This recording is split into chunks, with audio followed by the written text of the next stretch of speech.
আবার এই যে এখানে স্কুলের মেশিন আছে,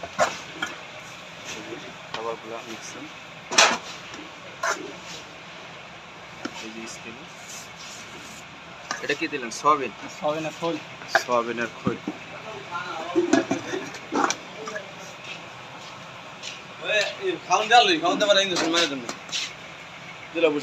এটা 60 কেজি। এটা হলো ঠ্যাট গরুর জন্য, মানে কষাই গরুর জন্য। এটা হলো 2.5 কেজি, 3 কেজি। এটা হলো ঠ্যাট গরুর জন্য, একই খাবার, সব গরুর জন্য একই খাবার। প্রত্যেকটা 3 কেজি।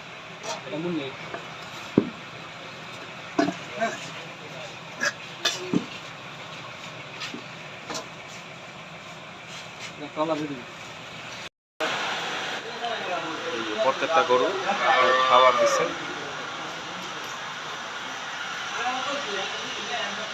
প্রত্যেকটা গরু খাওয়ান, আপনার মাইপা খাওয়ান দিচ্ছে।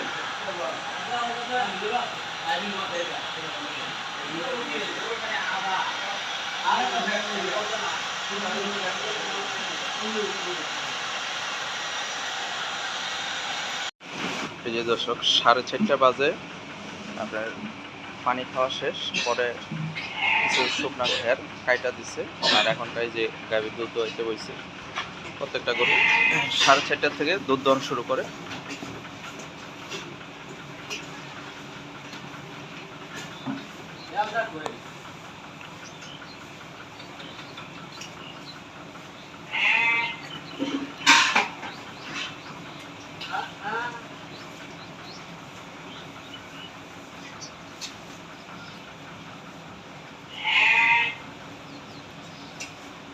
এইভাবে একের পর এক সিরিয়ালে গাভীগুলো দুধ দহন হবে।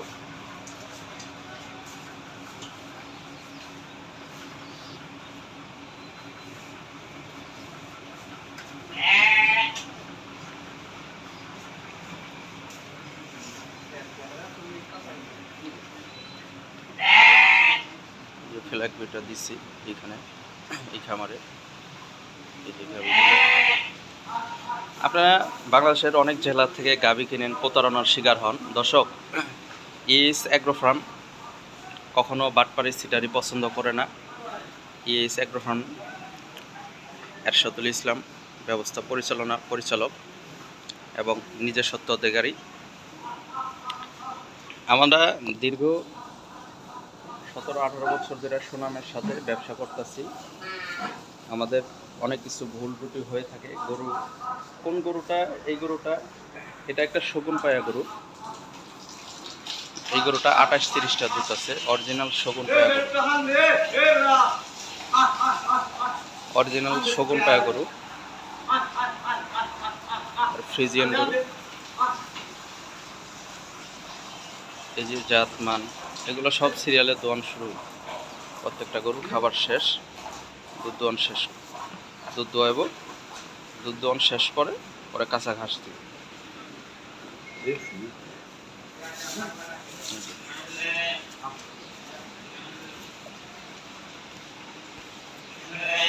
যদি বিশ্বাস থাকে, আপনারা যশোর, নাবারণ, বেনাপোল আসতে পারেন, আইসা সরজমিনে গরু নিতে পারেন।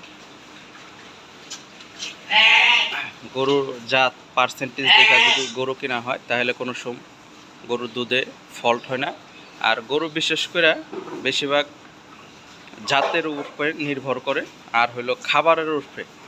2 নাম্বার হইলো জাত, 3 নাম্বার হইলো খাবার। খাবারের ম্যানেজমেন্টটা যদি ঠিক থাকে, 4 নাম্বার হইলো যে দোয়াল ঠিক থাকতে হইব।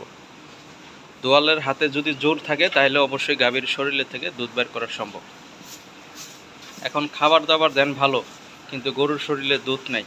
গরু কিনেন আপনারা 1,60,000, 1,80,000, কোন যে সারা পাবনা জেলায় বলেন যে 1,80,000, 2,20,000, 2,30,000, 25 কেজি, 20 কেজি দুধের গ্যারান্টি। ভাই এইগুলা সরজমিনে কি আসে বিষয়।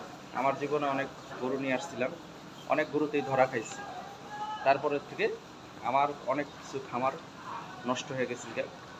পরের থেকে আমি পাবনা অঞ্চল থেকে গাভী গরু কিনি। আর একটা গাভী গরুর সর্বোচ্চ 20 দিন না যাওয়া পর্যন্ত দুধ অ্যাকুরেট আসে না। শুধু ওলানের ছক দেখলে যে দুধ হইব তা না, প্রত্যেকটা গরু দেখেন দুধের ক্যাপাসিটি কেমন, পার্সেন্ট কেমন,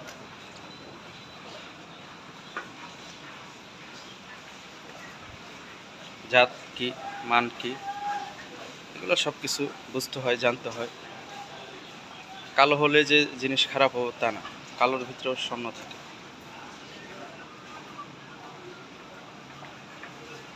এই যে 90% গরু এখানে কালো থাকে, কালো ফ্রিজিয়ান, হলস্টাইন ফ্রিজিয়ান, সবই হলস্টাইন ফ্রিজিয়ান।